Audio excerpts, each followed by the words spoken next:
welcome to our seminar for this Human Factors and Ergonomics in Patient Safety Working Group.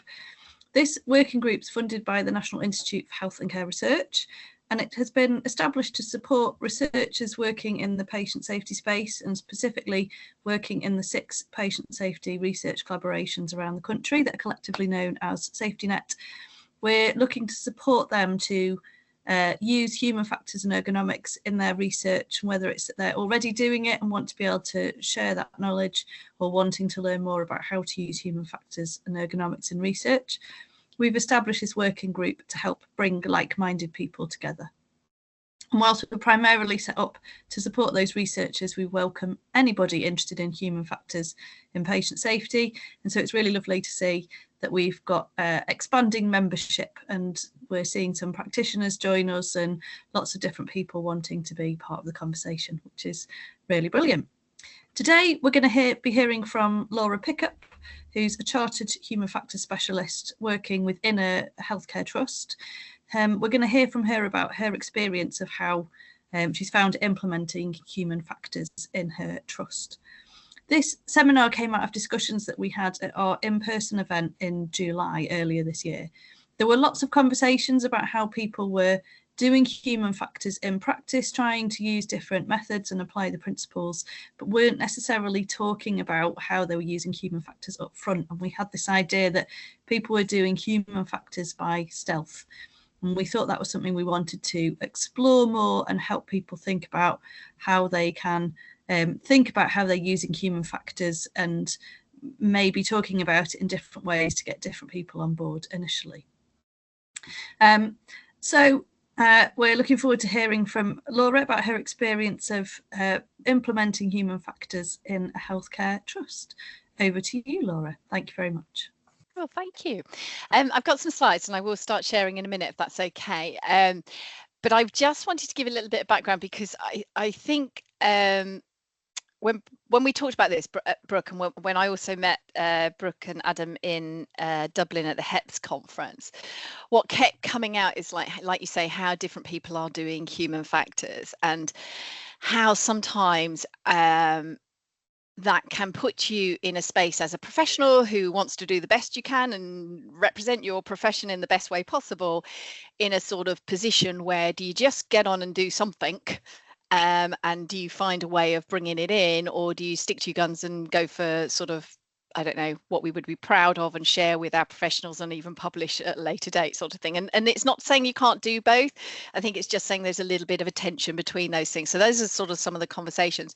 Just as a backstory, really, because of why I've actually done some new slides, and why I've done them as I've done is because it comes from a little bit of my background of where I've sort of progressed from human factors. So I originally was a clinician many years ago, and then have done 25 years in human factors, and then working in other industries, mainly transport and rail. So when I came back into healthcare, trying to bring human factors in, I came in with an idea. Now, bearing in mind, my first post, or why I got into ergonomics and human factors, without trying to bore you too much, was with Sue Hignett, Professor Sue Hignett, who was already had a post as an ergonomist in a hospital. So that was in the early 2000s, late 1990s. Oh, ouch, old age creeps in. So I'd watched Sue, I suppose, get her foot in the door. And I suppose I became part of that team. And at the time, you don't realise what you're learning, do you? Because I hadn't done human factors, but I look back on that time, and Sue and I have had conversations about it. When I came back to healthcare from rail and transport, I was tasked with, well, how do I bring human factors in? And the ask was, mainly from clinicians, can you come and tell us what other industries do and just come and showcase what it looks like? And so that's what I started to do. And I thought, oh, it's an evidence-based area, so I'll bring all the evidence. You know, they'll love a bit of evidence, and you know, really bombarded sort of my presentations of going, well, we should be looking at design, and here's the evidence of why it's a cost-effective thing to do and why it's better for safety. I'm not going to lie, I don't feel it went very well. I mean, I got so far, but it didn't stick and it didn't last, and it was sort of all a bit opportunistic, as we know. So I then went into the field of implementation science for a period of time, because I took a post up, because I thought, well, maybe I need to learn just a little bit more about what that field's got to share with us. And the reason I share that is because some of my reflections, or the way I'm going to talk about what I've been doing and what I've been looking at, is really just reflections, and I hope they are not just ramblings of a madwoman. There is some generally sort of some sort of plan in my head of like how we need to actually reflect on what we achieve. And the reason I mention implementation science is because I do think again there's potentially overlap, I think with our field, but again there's a real seek to understand how things work and how you get sustainability and how you get spread. And I actually think we do try and do that in human factors, but I really think as a healthcare human factors body and group that we probably need to be starting to think about it and really start to put it down a little bit more, make it a little bit more tangible. I'm not going to have all the answers here at all. I'm not going to propose that I do, but I'm more than happy to share my reflections if you're willing to accept the ramblings, as I say, of a mad woman. But let me just share some slides just to keep me on track, and so it's less rambling and more sharing. But then also this is relatively brief, and what I was hoping as well, it sort of just leads to more conversation and discussion, really, because I think that's sort of the main thing.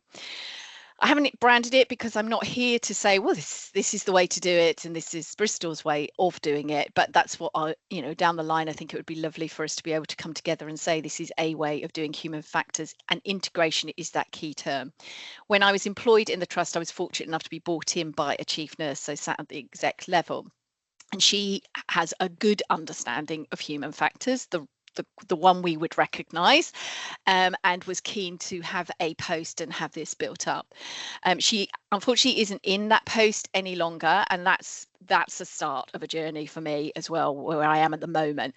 We probably, like many organisations, are becoming a group, so we are merging two organisations together. So where I started in the last 3 years and how I've moved and tried to integrate human factors is currently in a state of let's do it again, or what does this look like now? So I will talk about what I've done, and I don't know what it's going to look like in a year at this moment in time, but I am fortunate enough to be in the position, having been brought in, I think, by a chief nurse, to be in that position to even be in those discussions now. So I feel that's a win. That's really positive. Where I get to, I don't know. What we achieve, I'm not sure. So this is the journey so far. SSS, so we talked about stealth, but I got to thinking about it, and I think there are a couple more S's that I feel on reflection I've relied upon. I know I haven't got to convince all of you as an audience, and this is a HEP slide, so this is a regurg slide for that Carlos and Brooke, that human factors integration is something that is being called for. Having human factors in healthcare has been said now for 20 plus years. Fran will be going, yes, I know. So what I've started the job and the role, in fact, I used the slide, the image here as part of my interview process to say, it's not to justify that isn't human factors a good idea. I don't believe that was the starting place, and I was fortunate enough that it didn't have to be the starting place, and I'm not sure it should be the starting place anymore, because we've got plenty of evidence to say it's a good idea. 2024, as you can see, the WHO Global Patient Safety report also came out saying that actually we need efforts to strengthen human factors integration. And it's this term that I think we need to be moving to, and probably being a little bit louder about human factors integration. Because only with integration, when you look at other industries and how they have human factors and how they're being regulated on it and how it sits in an organizational structure, it's only through having work to get it integrated into that organizational structure and in that body that it's probably been sustainable, and it's met sort of it's reached the level of regulation and it's checked upon, so it's there to stay, one likes to think. We don't have a human factors integration plan, strategy, vision for healthcare at the moment. I think that's probably what's missing. If you look to military, there you'll find standards about this is what human factors integration is, what we mean by that term. So I think this is my personal opinion, we need to probably start putting some meat on the bones with that. And the way I started that was saying, okay, well, here's the Keele Centre. I spoke with them and they've kindly allowed us to use this image because this comes from that work. And I think that's where you're going, isn't it, Fran? I'm just thinking, Fran, that's where you're heading to. Keele, am I right? Hill University, so a different Kill, Kill. different area, of course, because he's private. But Kill, if you look at the Kill stuff, there's some really interesting stuff in there. But this is their integration or maturity, human factors maturity scale. And so I've been using this to put the meat on the bones, really, to what integration is, to say that if you're level 1, this is what it looked like, level 2, level 3, and then therefore what I'm trying to do at the moment is build the evidence base of what we're doing, aligning it to this maturity framework to try and say, well, this is what level 2 looks like, and here's the evidence that we've got it. So it's quite a nice benchmarking thing. I'm trying to use it as an approach to say, well, this is how we can map complex sort of interventions and integration of human factors. I'm not saying it's right. I'm not saying it's the right way, but it's sometimes you just need something, don't you, to start hanging the evidence upon. And I'm finding this quite useful to communicate with. How have we actually been doing that? So as I said, I think there is definitely the S, there's the stealth, there's the guerrilla human factors on the ground, how we get it in. And I think we've relied on that and probably got so far with that. And I'll come on to what I think that's looked like for me. But I think there's 2 other S's that I truly believe with my reflections. And when I say reflections, you know, through the implementation science word, what I learned a little bit about was the realist review approach. And that's sort of what's in my head when I'm looking at some of this. I'm not going to claim this is a method that I'm using, but I am thinking it's a way to be able to reflect and understand how. And out of that, I've sort of pulled, actually, no, I've also had a strategic approach, which, as I say, I brought in really very early on, and actually probably asked the organisation to commit to before I took the job, and that was part of my interview process. I very much brought that to the table. There would be a strategy, and this is sort of how it would be framed. So before I even was employed. And then the last one is serendipity. I don't think I can lie that some of this is absolutely down to just good luck and good fortune. And it's like, how do you recognise when that's coming? How do you recognize when you're in the presence of it? And how do you manage to make and optimize that, really? So these are my 3 S's at the moment. This is what I'm sort of my reflections have been. I'll start with stealth, and I will just go through them briefly because I'm sure you'll recognize them. So I haven't really focused on the what I've done, and I am more than happy to share some of the examples of what sometime if that's more helpful. So I hope this is helpful. But really, it's about the introductions and my intention. I think that's very much when I came in, when I would call it stealth, but I took a long time. I was part-time, so it was over a period of 6 months really to try and do some listening and learning, walking into the organisation. I was fortunate enough to, when I asked for it, to have meetings and to speak with all of those who were influential in the organisation at the higher levels of those organisational things, the ones who were setting the organisational strategy. Most of them said yes. There were only a couple that were really hard to get to, and I actually still got them in the end, but it just took a little bit longer to get to some people than others. That's interesting in itself. So that tells you quite a lot. Who wants to speak? Who wants to hear quicker? And where have you got more work to do? That's all I would say. That. So the other thing I was really seeking to understand is who has the voice in that organisation in the areas that we would be looking to influence. So who is it who's making those decisions? And then also, it's like which organisational portfolio, I suppose, has the biggest impact in terms of the organisational priorities. And that might be anything from, well, who's got the biggest risk on the risk register at the moment? Who's got the biggest need for financial input? Or who's got the stickiest problem that the organisation is wrestling at the moment? And just trying to really fully understand the headaches in the organisation at the time, and those that are in those positions of having to manage those and deal with those. It's like, well, what do we have to offer, to give, to support, even if not directly, but under the radar in some ways, as we've already said. So it's trying to sort of know where you're going to target and where you're going to focus, and also really learning how to get stuff done again. How do you escalate? How do you get things done? And I still learning, absolutely still learning. And those people who have been in the NHS a lot longer will know a lot more than I do. How do you surround yourself by people who do know how to get things done? Or how do you find the people who are higher up that can help you get things done? And how do you get the input that you've provided noticed? And now that sort of becomes down to a personality thing. It makes me feel sometimes a little bit uncomfortable. It's not really a show off, but at the bottom here, it is a show and tell in an appropriate context and in an appropriate way. And what I mean by that is if you go into great depth at that meeting that is at a really high level, it probably won't go anywhere. It's sometimes about just really following leads in terms of the way that other people are packaging information, and then we have to follow suit. Even though we might want to be able to show, look at the evidence behind all of this, we might not have that opportunity. So it's how do you contribute, I suppose, to other teams, and how do you find your tribe is the other thing I've described here. I think there are people strategically placed in healthcare that absolutely get human factors. So one example is systems engineering is not a new concept to people who are in clinical engineering or who are in procurement areas. They might not call it the same thing we do, but they definitely have gone through an engineering program of work, so they get systems engineering, and if that's what we're trying to influence in trying to get human factors into it, they will probably understand it. IPC, infection protection control, they absolutely get hierarchies of controls and more influence on design. So again, they're sort of an open door to push on. And again, there's some very tangible healthcare problems that we can probably help. The risk team have been my friends, absolutely. Just by fortuitous, I suppose, really, they sit in a similar office to us. But again, they speak the same language. If you're starting to say, well, what strength of controls do we have? How do we mitigate this? We can't do it all. They will absolutely talk the language. And I feel that they have absolutely welcomed the evidence that we can provide from a human factors perspective, plus the way that we look at analysing some of their data from a more systems perspective. And maybe it's just individuals, I don't know, but I do think sort of that risk knowledge really plays a part.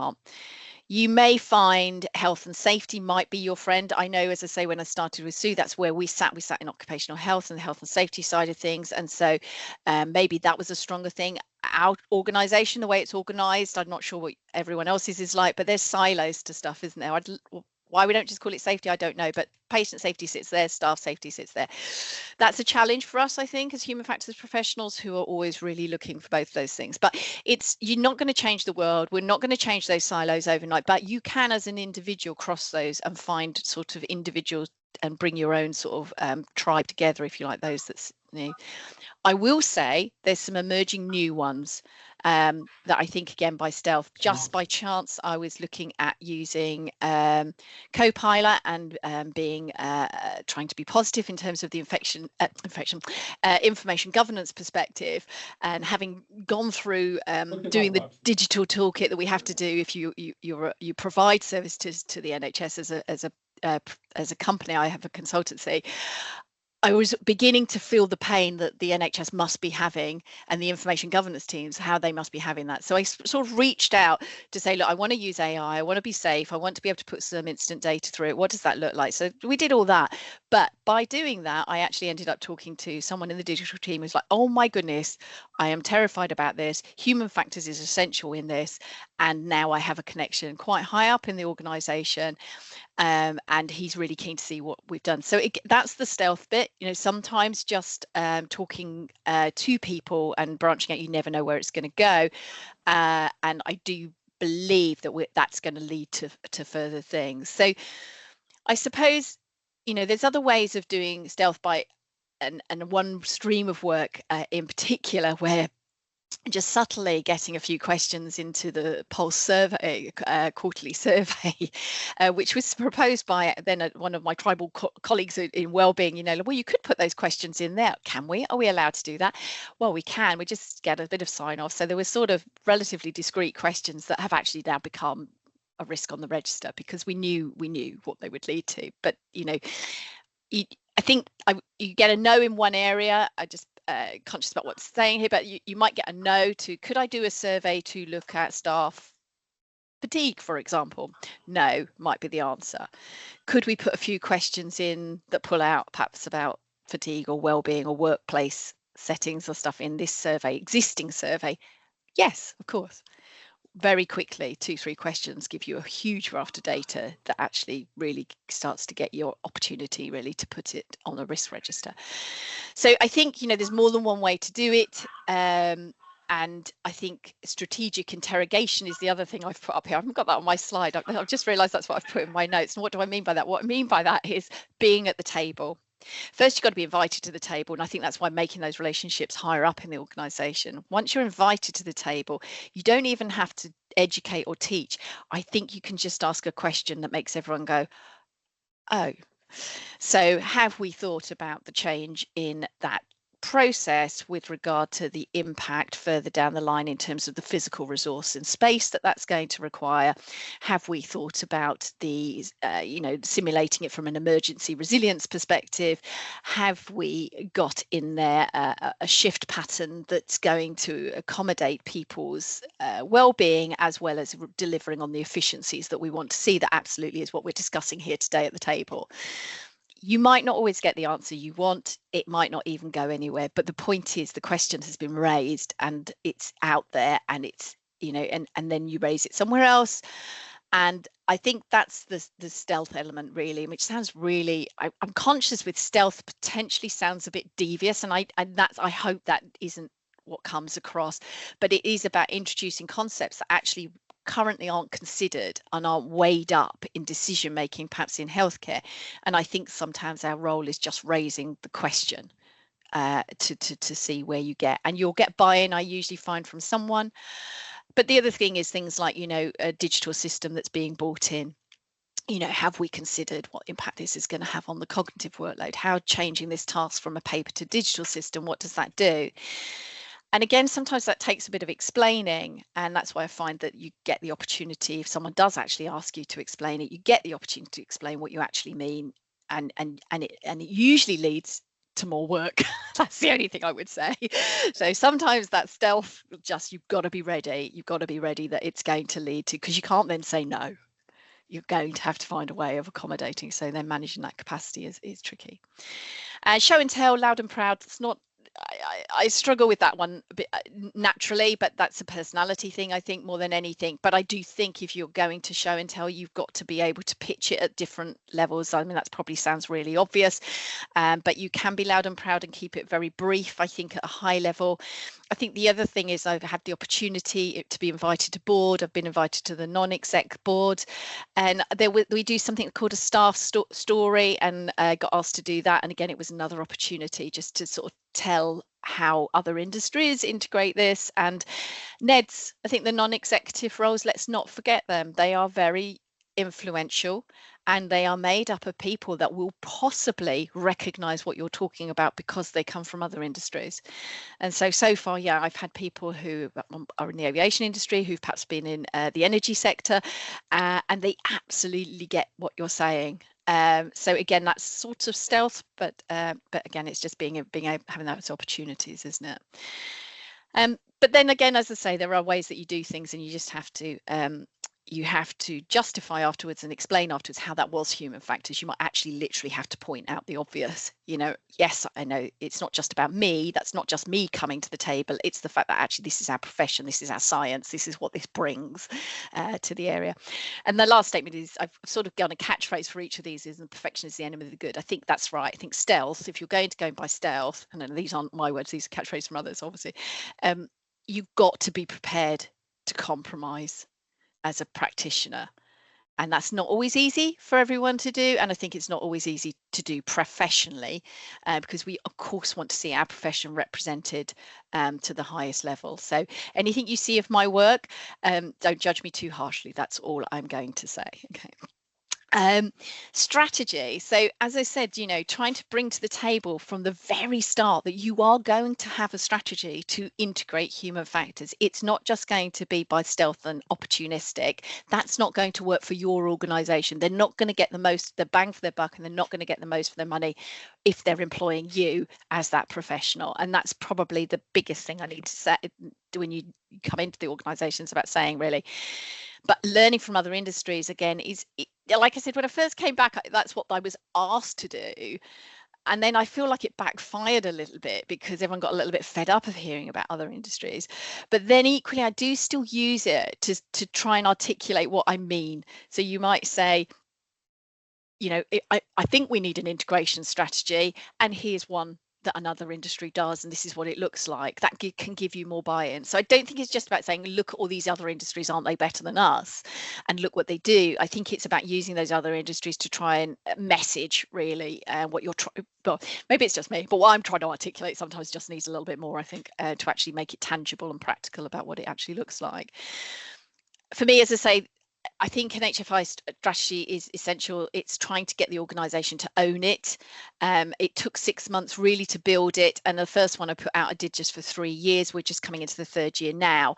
But what I wanted to try and do is structure the target and the capacity that I had, which was limited me for 3 days initially. So it's not a lot, but actually trying to put those priorities into my time into things that I'd already heard that the organisation was challenged by, or were concerning them, or where sort of the money really was. And that sounds dreadful, but actually I would suggest that's sort of quite a lot of the time a big priority for any organisation, of course.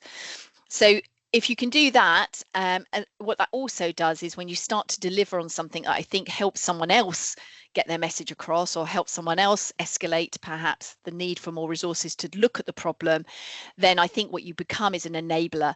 So you enable with evidence a little bit more about what is required or why it should be considered as a safety issue, and hopefully it just helps someone else to do that really. And I do continue to refer to human factors as a support act. As I say to team members, you know, we are those ones I believe are in the background. I'm happy to stand up and talk about it if that's what's needed, but actually a lot of the time I think we are the supporters, and I think that's right. But I think also as well about understanding and being really clear. What I was trying to say is it's not about just creating this huge human factors machine. It's about saying what we're going to do with the integration is we're going to just build it into existing processes. So what are the existing processes that you've already got a workforce in there? So how do we bring human factors in? So eventually you can step away a little bit and your human factors footprint is still there in that area, and you're still back over here to give support as required. That's how I see, I suppose, integration really. We all know to change culture, it's the processes we've got to change, you know, and the sustainability of anything is only as good as I say, in terms of what you create really in those structures.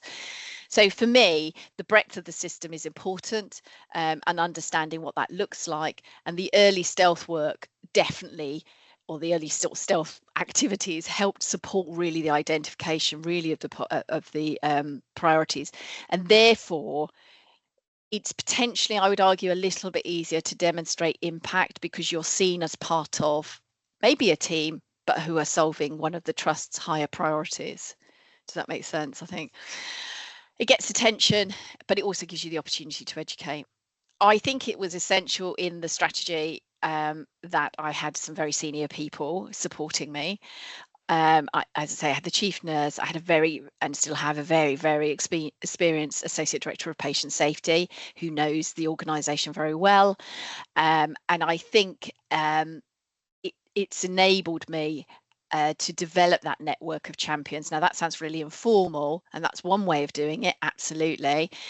The employment of Camilla Rowland, who was already in the trust, had been in the organisation 14 years, had been doing human factors by stealth, but in a corner in the organisation, and having her now as part of the team absolutely gives us that intelligence, you know, the how to, who's the person, who knows that.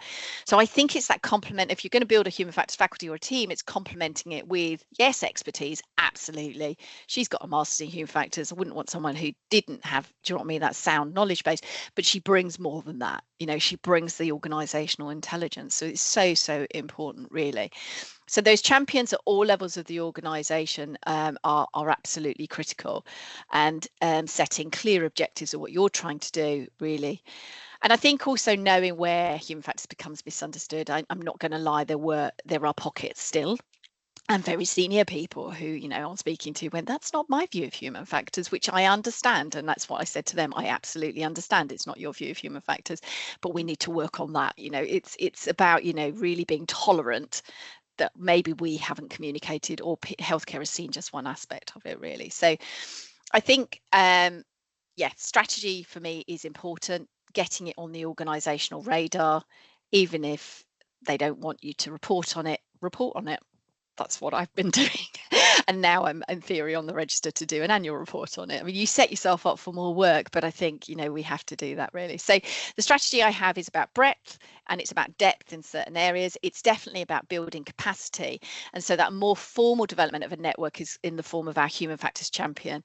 What I wasn't keen to do, and I do think in a way there is an ask sometimes to do this, is spend most of your time educating.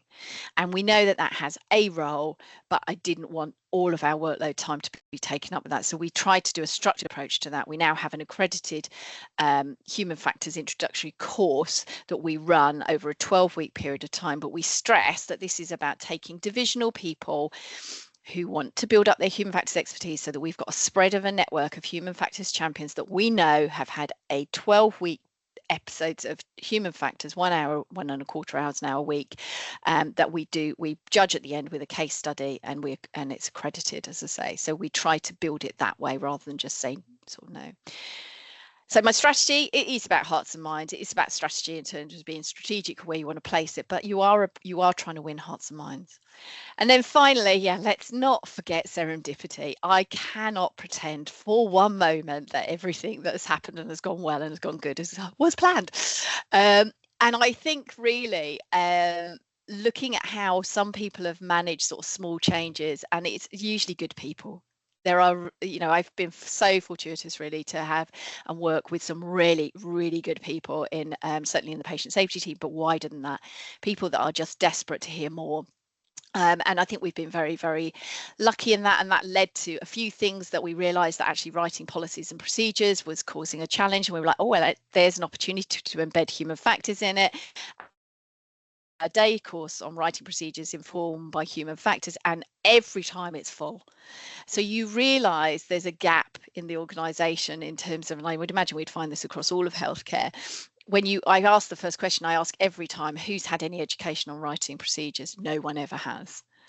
So, you know, that we can fill some of these gaps, I think, from a human factors perspective. And I think you become very useful to people and then they send more people. So I think there's other things that there are teams, you know, that again, fortuitously. So something like the blood transfusion team, if you look at their information, they're a really good organization for championing human factors, doing human factors and having human factors. So again, you just find people really that I think just can absolutely talk the same language really. But yeah, most recently, the one person, so you just find people in your organization. The most recent person we found was a performance data analyzer who responded to something because he was interested. And then we found out he'd actually done a master's that had whole modules in human factors. His thesis was on auditory quality of auditory alarms for medical alarms, and had worked with Judy Edworthy. I had no idea we had someone like this in the organisation. So there are people, I think, that we just casually and opportunistically find. So I'm building that network as well. Casual corridor conversations, your manager talks to another manager, you find out there's a new build about to happen. And, you know, before you know it, you can absolutely get in there and have influence. Well, we think we are. I'll let you know in a couple of years' time whether we've actually had influence, but we feel better that we're in at the beginning. And then there's misfortune. There's incidents that happen that come across, and you might be involved in reviewing incident investigations. I do mentor and support the investigators, and then sometimes by misfortune we can see that actually we can pull out streams that are really not being recognised in the organisation. And one example is that equipment and procurement.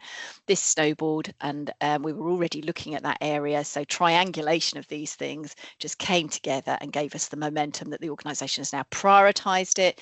We've got Camilla as joint lead in the whole project. It's an organizational level. There's resource to it. Plan, probably not good fortune, or, for a number of things coming together. Senior champions, they come and go, don't they? So we have to be ready for that. We have to be agile. You can't just rely on one. We have to be ready to convince the next one. And I suppose that's where I'm at now in terms of the senior champion landscape's changing hugely. So, that's okay. Wake up, time to wake up again and be ready. But I think that's, again, we have to sell that message from a human factors practitioner. It can't just be, oh dear, that's that then. It has to be, that actually has to be our agility. That has to be what we can do. We have to be ready to move and adjust and adapt. And maybe you move in the organization I don't know, maybe your projects change. And as I say, the non-executive appointments, make sure you make friends with them and know who they are, because absolutely they are rich with information and very high up. So have impact and influence, really. So my key message is there: right time, right place. What can I say? That's about about it, really. I'll stop sharing in a minute, but I've got questions still, questions I'm still trying to answer right now, in terms of trying to give information and provide information to the board and say, where should we sit as human factors professionals in this team, in this structure, in the structure that we're really looking at now? How best can we demonstrate the integration of human factors? How can we capture that? I think that's for us, for a profession. What does that look like? I've got a way. I'm not saying it's the best way, but I don't know how far it'll go. And how many do we need in any one organisation? Again, being asked for that at the moment. And I've had thoughts in certain key areas of the organisation, which I truly believe they need a human factors practitioner themselves. Digital is obviously the one that jumps to mind. But how many do we need? I'll stop sharing so I can stop talking. And I really welcome thoughts, questions, just to chat, really. Thank you very much, Laura. Absolutely magnificent. Thank you. And I've got a few questions, but I'm going to open the floor first. If anybody's got questions, please do. Fran's right in there. She's been hovering. Off you go, Fran. This is probably something that Laura and I will have talked about over the years, but firstly, so much of what you said resonated. Yeah, absolutely. So for anyone out there, what Laura has said, having been a human factors specialist in an NHS trust for a long time, I was nodding away. So thank you, Laura, for sharing those really great insights. Now, I'm really mindful that you are incredibly lucky in your trust. Well, the trust is incredibly lucky to have you, because you're a qualified HF specialist. You also found Camilla, who was just an absolute brilliant find within the organisation. I know we have Evie on the call, who is one of 2 human factors specialists in Nottingham. And we know that there is a real shortage of human factors specialists within healthcare. Yeah. For anybody who's on the call who is thinking, that's brilliant, I want to get started, but I am not a human factors specialist, but I have an interest in human factors.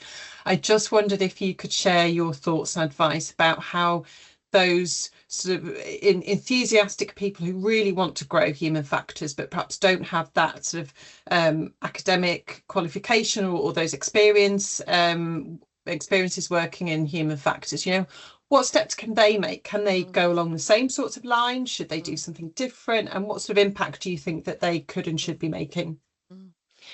I think it's working out what your strength is. So the strength there is the organisational intelligence. You know how to get things done. So in some ways, flying a human factors expert in will give you something, but actually having organisational intelligence and insight, you could argue there's pros and cons. Do you want me to both, really? I'm very keen of the grow your own model. I feel like that's exactly what we're trying to do. You can't just rely on having one person. People do come and go.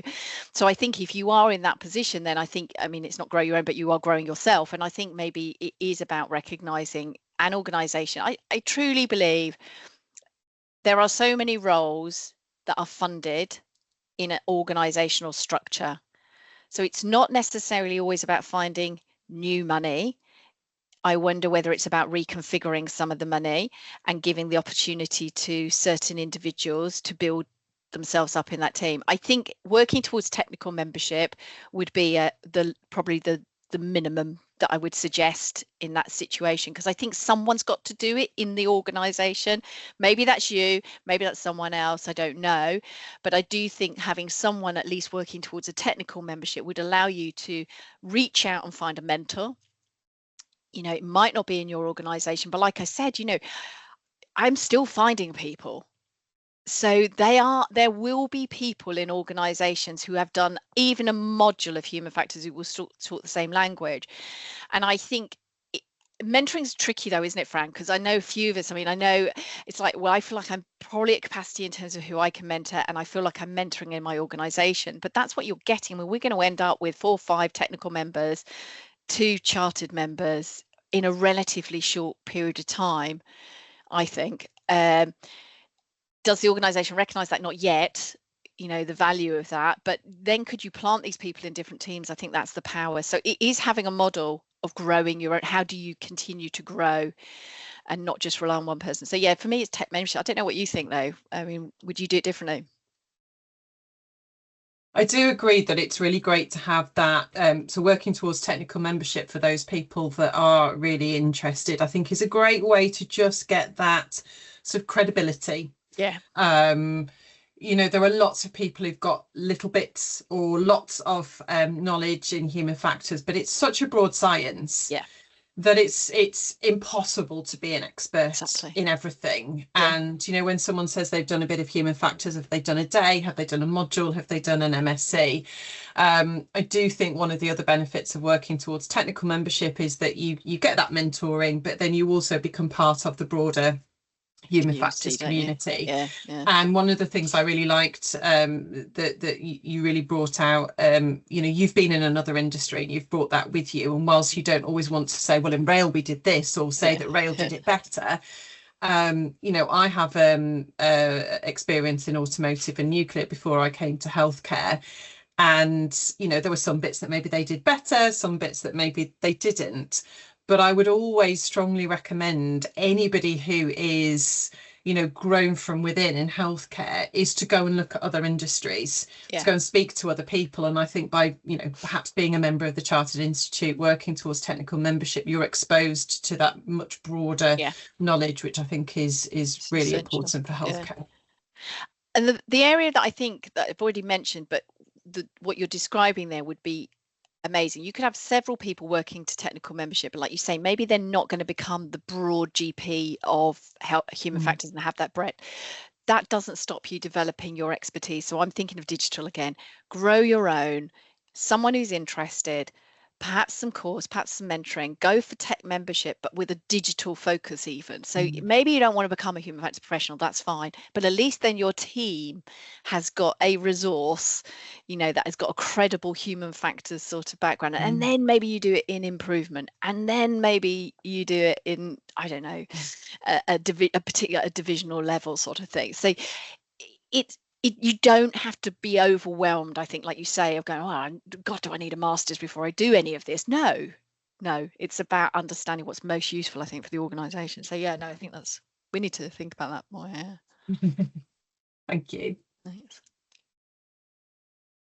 I think that's a really interesting point as well. So I'm thinking about how this working group that we've brought together is, it started off as thinking about patient safety researchers, healthcare researchers, and it has grown to welcome anybody interested in human factors in patient safety and healthcare broadly. But I think throughout your presentation, I was thinking about how do we help this apply to research as well? And actually, I think that's a really good point, that you can do human factors in research without doing all of human factors. You can look at particular elements of it and think about how you draw different bits out. And as an early career researcher, your advice about finding the right people, and they might be in different pockets and they might call it different names, I take as incredibly useful to think about if you want to work with a trust to be doing research in human factors, how you connect the dots for them. And actually, I've got a question on that, which is right at the beginning, as you talked about implementation science. I thought that's funny because I've done the opposite. My career started with implementation science and quality improvement. I didn't actually know it was called implementation science until quite a while later. I heard a presentation and went, hang on, that's what I used to do. And then discovered human factors and I'm now passionate about that. How important do you think it is that we call it human factors? Because I see it overlap. It is multidisciplinary. It's transdisciplinary. How important is it that we either up front or once we've done it and said, by the way, this is it, versus having the right impact? Do we have to call it human factors, or is it more about having the right impact? Really tricky, because And I felt like I wrestled with that a lot. I was 2 years in a university in the implementation science team, and they were lovely. So, but I felt I was constantly wrestling with, well, we do that.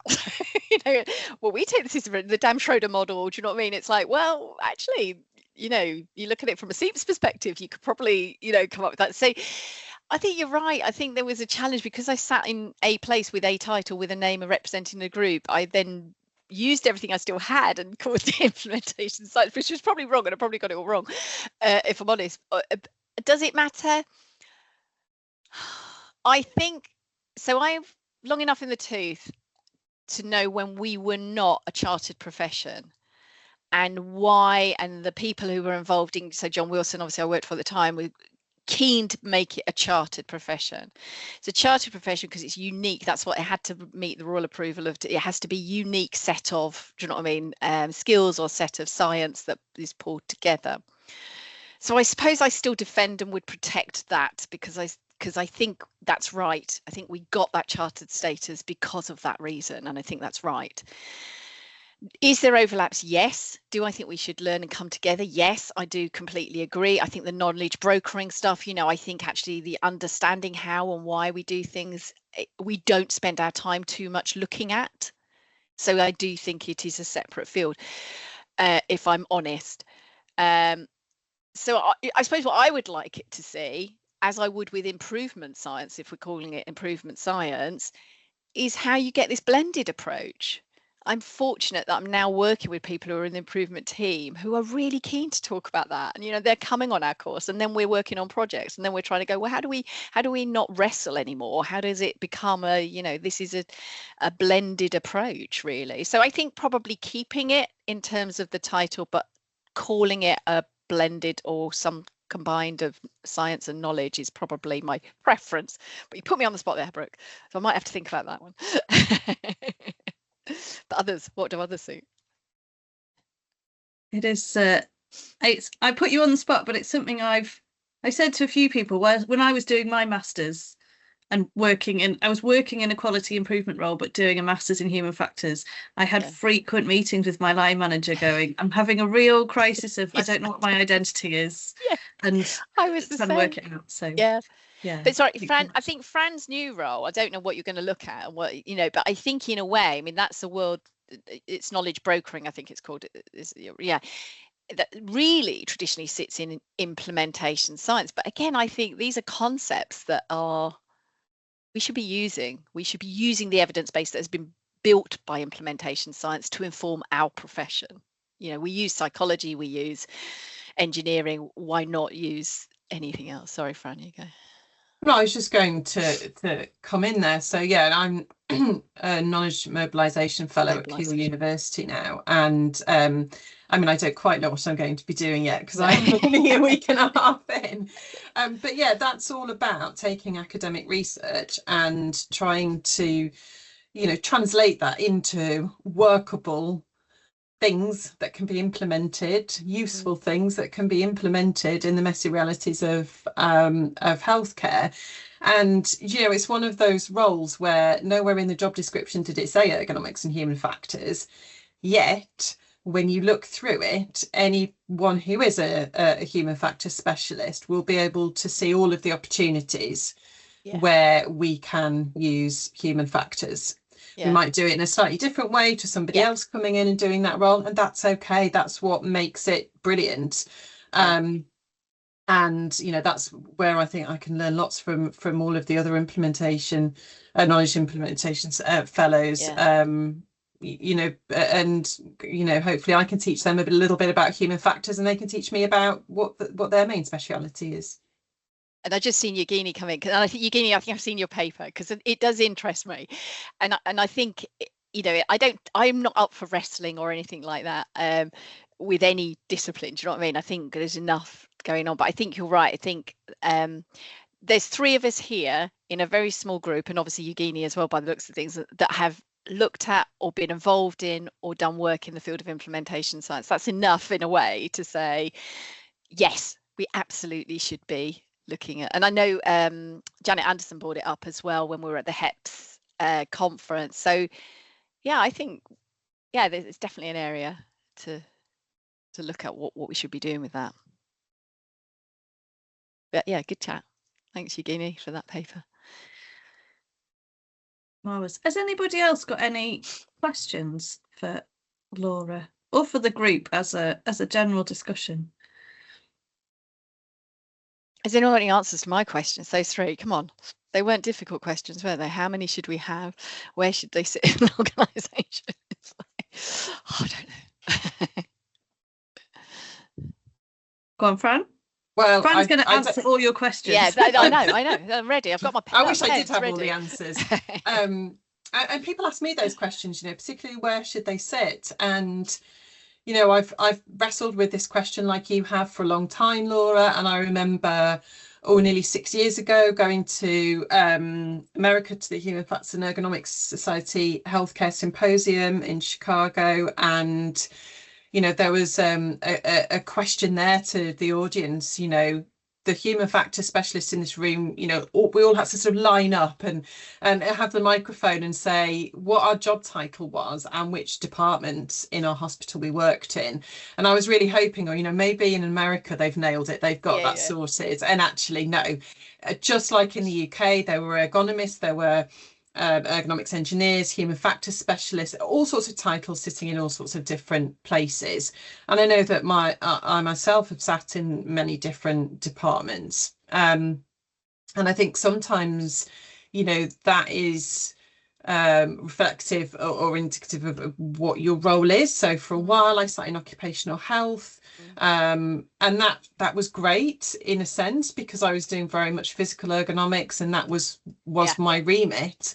Did I want to do more? Yes, but I was very mindful that I was a specialist within the trust. And something that you've said, Laura, is you have to think about your capacity. And there is a real danger in sort of promoting yourself but then not being able to take on that work. That's almost more dangerous than not sort of promoting yourself at all. Steve Tipper, who is a human factors specialist who used to be in a neighbouring trust to me, had a completely different area of human factors that he was working on, and we always used to say that we could sit in the same trust, be in our respective departments, and never compete for work. So I think sometimes where you sit is led really by your remit of work. That does restrict you in some respects, but equally it does contain and put sides onto what you're trying to do. I think the number you have, I don't think anyone's got it right. I mean, I think two is probably the max that we've got in a trust, which we think that's really good. But I think, Laura, you've talked about maybe you could have somebody in digital, you could always have somebody in procurement, you could have somebody in so many different departments dotted around. That would be the ideal. Would it ever happen? Probably not. So I don't know the answer to the ideal number. Maybe Evie has that answer. Yes, Evie's going. Come on, Evie. Yes, thank you. So just to build on what Fran and Laura said, so I think, Laura, your point about how many do we need, where do they need to sit, actually ties to your concept of serendipity. If we're in if we're in that place, then sort of the work comes. And I think more is better. Realistically, I don't know where we're going to get more from, but that's where I think it builds on your comments about homegrown. So I mean, we have now someone in pharmacy doing a master's in human factors. They've come to us for mentoring. It started off with a project, and that seems to have a long-term plan, growth, and it's in a department that we didn't like. We've had 1 or 2 projects over a couple of years, but it would be better to have closer access.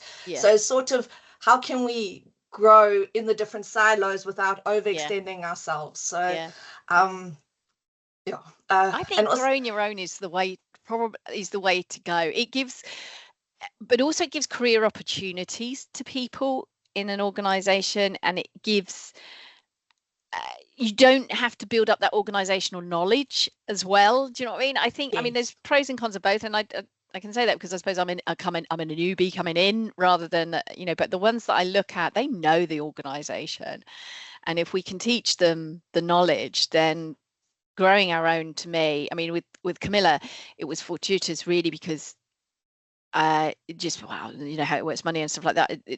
It was an opportunity to keep her. If she'd done the Masters in Human Factors, then wasn't going to use it. This is the problem. If we fund people or support people, we've got to use them, and they've got to be recognised as being used. Otherwise, why are we wasting our money on training, educating sort of staff? So I do think growing your own is probably quite a good way to go, because like you say, they're not out there really. We also know that the capacity to find human factors experts and professionals is not there. So actually a more sustainable model is that. But right now I am spending my time looking at organograms and optimizing organograms and trying to find a way of, you know, what that could look like. And there is no more money. So it is, to me, about well, actually there's not any more money, there's even less money. So it's just like, how do you make a convincing case to have more human factors, but within the boundaries of. So what's worked quite well in our trust is our human factors fellows that come from predominantly the critical care department. Right. And the head of department was so happy. He's given us another one who are working on maternity projects. He was like, no, Brilliant. I like your approach. Yeah. Love your method. Fellows is a good way. Please bring the fellows up to speed to, you know, have these elements in their improvement project. So I think when it tied to, you know, how important is it that we call it human factors, I think we need to differentiate ourselves so we don't get designed out of a system that's trying to cut down costs. Yeah. But on the other hand, what makes us so great is the collaboration and the fact that we draw on all of these different specialties and we work well with others. So I agree, and that's how Camilla started as a fellow, and we had to use that money to become. But we want to go back to that model. I think the fellow role is a really good one, isn't it? But it is time. This is the other thing. It does take from your time to mentor and to support and make sure it's still true to what's being delivered, isn't it? But yeah. So no easy answers, Brooke. No, that wasn't answers. You see, no.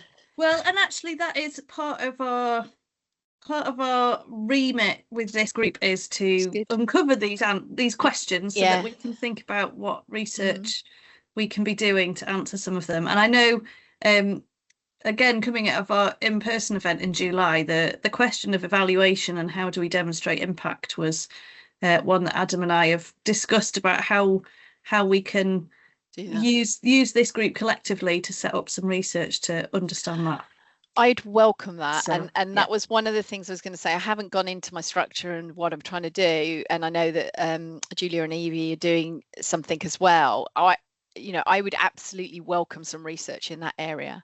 And I think that's where it's easier. So I'm conscious of time, but Fran, you say, you know, when you've got a boundary around in musculoskeletal, when we were in SUS, we could measure musculoskeletal injuries, we could measure rate, we could measure intervention. When you're talking about integration of human factors and the impact it's having on organs, you know, it has to look different, but you're right, there's different ways of evaluating it. So yeah, Brooke, look forward to that and happy to have further conversations. So no promises, but but this has been, thank you for inviting me, as I was saying, having the opportunity to you made me think, putting those slides together, it made me reflect and think. So thank you. It's my CPD. Excellent. Thank you very much.